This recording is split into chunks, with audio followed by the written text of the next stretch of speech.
Assalamualaikum warahmatullahi wabarakatuh. Perkenalkan, nama saya Nuryantika Putri dari kelas 06 SMJP 009 ruang 618 dengan NIM 22 10 10 50 20 96. Saya ingin mempresentasikan materi yang berjudul Portofolio Investor, Individu dan Trading.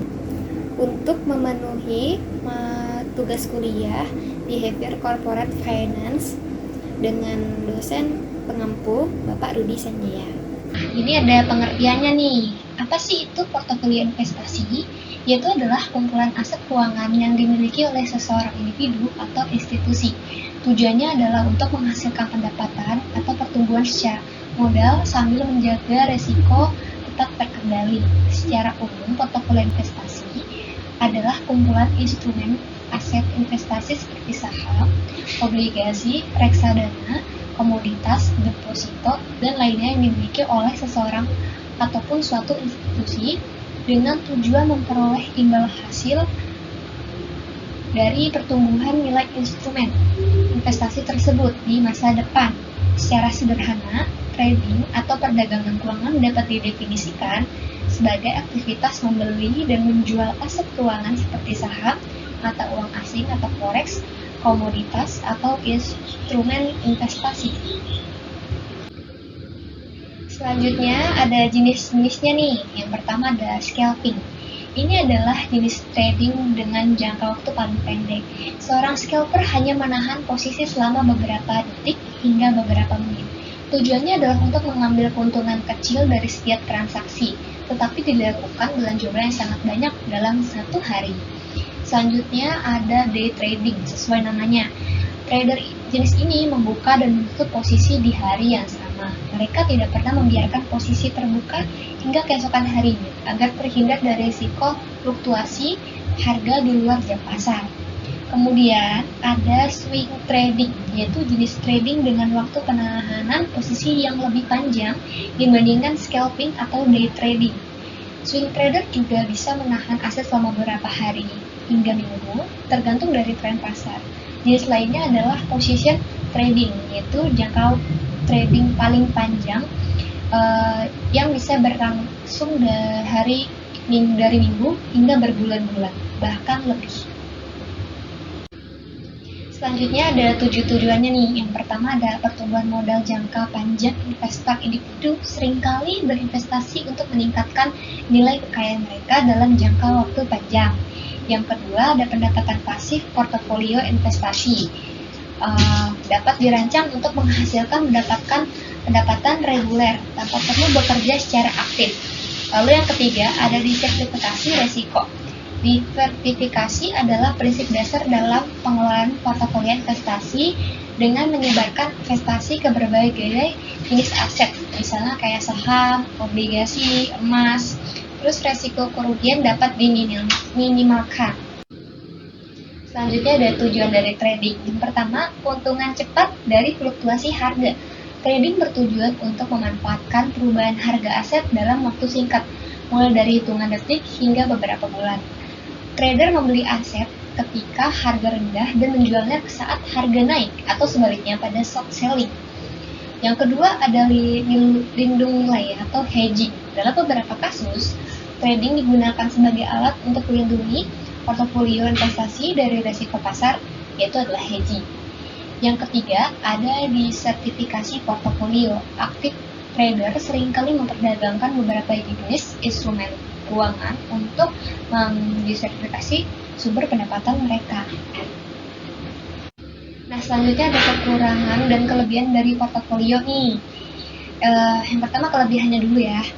Yang pertama ada disertifikasi resiko pendekatan, yaitu portofolio investasi memungkinkan investor untuk menyebarkan resiko dengan berinvestasi pada berbagai jenis aset seperti saham, obligasi, atau properti. Yang kedua ada pendapatan pasif investor, dapat memperoleh pendapatan pasif melalui dividen saham, bunga obligasi, atau sewa properti.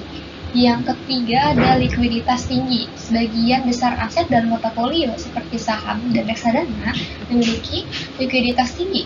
Investor dapat menjual aset dengan cepat jika membutuhkan dana darurat.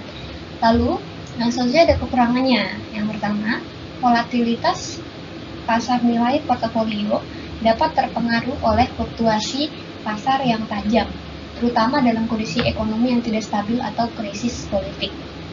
Yang kedua, ada biaya transaksi dan manajemen biaya untuk membeli, menjual, dan mengelola aset dalam portofolio dapat bertambah signifikan seiring berjalannya waktu, mengurangi keuntungan bersih investor.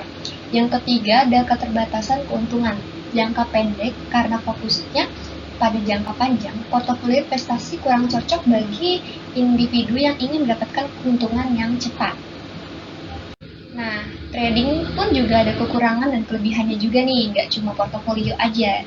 Jadi, yang pertama ada kelebihannya nih. Pertama, keuntungan cepat trading memungkinkan trader untuk mendapatkan keuntungan dalam waktu singkat dengan memanfaatkan fluktuasi harga aset seperti saham, forex, atau cryptocurrency. Terus yang kedua ada potensi pengambilan dana dengan strategi yang cepat dengan yang tepat. Trading dapat menghasilkan keuntungan besar dalam waktu singkat dibandingkan investasi jangka panjang. Yang ketiga ada kontrol penuh atas transaksi. Trader memiliki kendali penuh atas keputusan jual beli mereka tanpa bergantung pada manajer investasi atau pihak ketiga. Nah, kekurangannya itu adalah resiko tinggi. Trading memiliki resiko yang jauh lebih tinggi dibandingkan investasi jangka panjang karena volatilitas pasar yang ekstrim atau penggunaan leverage atau pinjaman modal. Yang kedua ada pergerakan harga sulit diprediksi. Fluktuasi harga aset seringkali dipengaruhi oleh banyak faktor seperti geopolitik atau kondisi ekonomi global, sehingga sulit untuk memprediksi pergerakan pasar dengan akurat.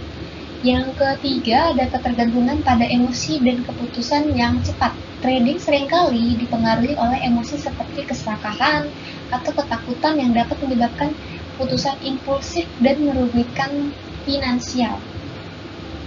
Nah, kita ada di penghujung akhir. Ini ada kesimpulan dari materi hari ini. Itu dapat disimpulkan, portofolio investasi individu dan portofolio trading merupakan dua pendekatan yang berbeda dalam pengelolaan aset keuangan. Portofolio investasi individu umumnya dibangun dengan tujuan jangka panjang seperti dana pensiun, terus ada pendidikan anak, atau membeli rumah. Nah, kalau sejenis ada aset yang dipilih dalam portofolio ini cenderung lebih stabil dan beresiko rendah hingga menengah, seperti saham perusahaan yang besar yang fundamentalnya kuat, reksadana, obligasi, dan logam mulia dibandingkan dengan portofolio trading. Berikut adalah presentasi saya sampaikan hari ini. Maaf jika ada banyak kata-kata yang salah, kurang lebihnya juga mohon maaf. Wassalamualaikum warahmatullahi wabarakatuh.